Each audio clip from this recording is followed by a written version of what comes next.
how do you think, because now we cannot travel, huh?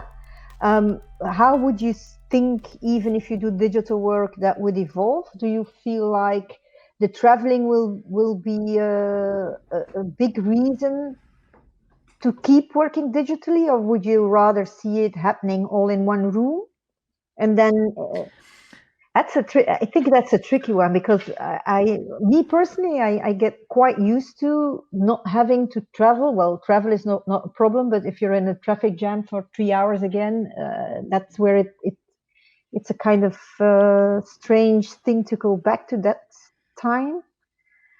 Yeah, and I think we're going to see a world where we might do a bit more sort of hybrid work with some performers together, some performers in more bespoke studios, some live audience in spaces, and kind of, playing with that mix.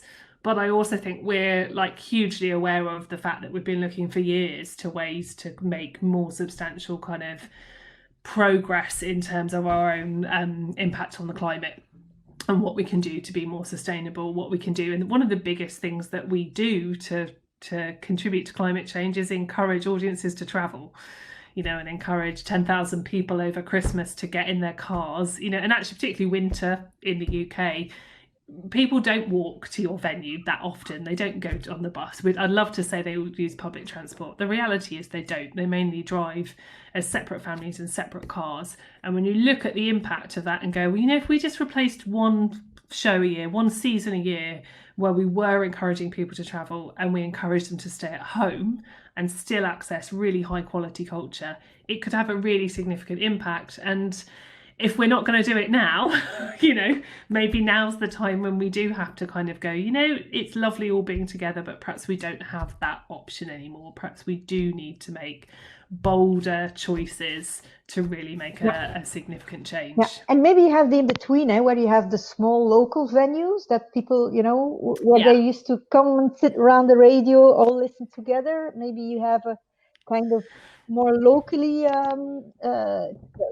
well, it gets around that kind of problem as well, that you can go, well, actually we can do rural touring, we can connect with smaller communities without us having to drive around visiting them all. We can stay where we are, and we can have a city audience accessing it at the same time as a small community in a community centre. So I think I'm particularly interested in the stage where an audience can come together and be in different locations, so they're physically in the same space, but the performers just aren't. We don't, they're and there's scope for the performers to be in spaces they couldn't normally be as well. So obviously at the moment we're doing home working, we're doing lots of chroma keying and green screening, and that's the sort of works well with the current restrictions. When all the restrictions are relaxed or go, the scope to go, well, actually I can have a performer and they can be at the top of a church tower performing, that you would never get an audience up to, but I can get a performer up there and they can be live, is really exciting. Yes. So there's a lot of possibilities out there. And what's your next? Because there's really something very interesting, because is it, do I mention it correctly? Exeter University how important was that research? Because it's how to do it, and it's full of tips and tricks on for an actor, for even everyone involved in theater, from director to stage manager. A lot of tips and tricks, but also a lot of research in there. How important was that, the research? Because was it there? Because it's very well documented, whatever you did. Yeah, well, I think we're at the point where, the process has been very useful for us, of having, because we've talked to the researchers, to Pascal and Rachel, a lot. So we've had interviews, and that time for self-reflection has been really useful. But we're really getting to the point in the last couple of weeks since the report was finished, where we can really feed in learnings from the report. So it's been useful for actors in a practical sense, the sort of first draft, but actually for us, those audience insights, the audience data, what people are saying about, their perceived value of an experience, what they particularly enjoy about the experience, where they feel the experience could be better. are really concrete things that we're now immediately kind of acting on and building into our future That shows. is super, because it's something that is not that common within the creative industry, to really work together with the researchers, because they have an objective view of really mapping and doing really surveys, and give you an outside in view of what you're actually doing. I thought that was really really interesting. Did it also help because you have plans for the future on your own digital platform? Because you touched the limits of what you could do with Zoom, if I'm correct? Yes, I think it helps a lot, and I think it's helped move that on, in that there's so many different voices represented in the report. So you get the stage manager perspective, and then you get the kind of detailed feedback from different actors and audience. So although you do collect those anecdotally normally, actually, particularly at the moment where it's harder to have one-to-one conversations, having someone have collected that kind of breadth of experience is really useful for us, kind of focusing on, okay, we're developing our own platform. What does it really need to have? What things does, what's really important about it? Yeah. Do you think, because by reading whatever you're doing, do you think you could actually also develop a kind of, because, okay, you're going to be part of a webinar. I can imagine that a lot of people in the theater industry are like, oh, tell us, how should we do it? You could start your own training course for people in the industry. But what would you tell them to do? Just take the first step and just do it, or? Yeah, I think people can be quite intimidated by digital work and think I need to have a lot of advanced skills.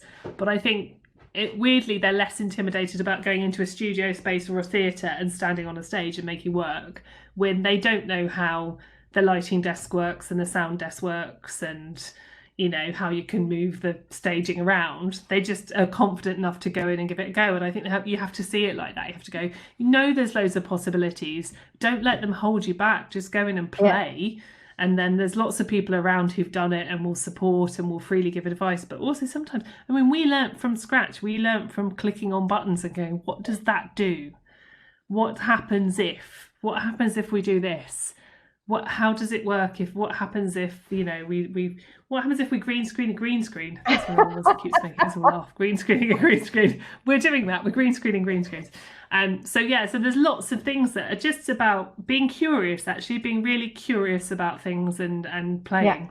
Yeah. And also tell your audience, I think something might go wrong. How hard can it be? Yeah. Oh yeah, and embrace where it goes wrong. I think that's really important. That we've always seen it, that if someone's broadband falls out and they're thrown out of the show, if the green screen doesn't quite work, if you play the wrong video clip, if it was a live experience, it's the equivalent of performing outside and it rains and you have to stop the show and then you start again when the rainstorm goes. It's when it goes wrong that the audience know it's live. If nothing goes wrong, it may as well be a film.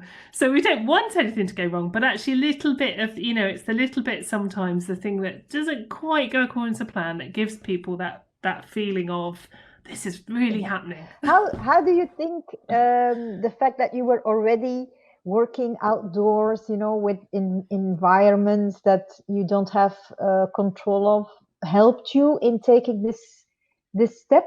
Do you feel like people who are used to working only in their theater space have it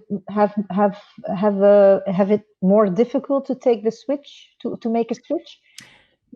Yeah, that's my presumption. Having not been a person working in one theatre, I don't really know from that end, but certainly from our end, I think it's given us a huge advantage, because we're used to working with lots of parameters that we haven't put into place that can change. So we're never in our own venue. We're always someone's guest in a venue, and that comes with rules.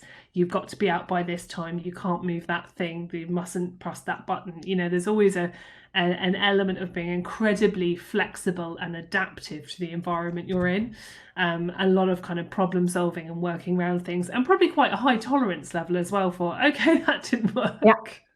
Let's try something else. And I think that's definitely been really helpful. Yeah.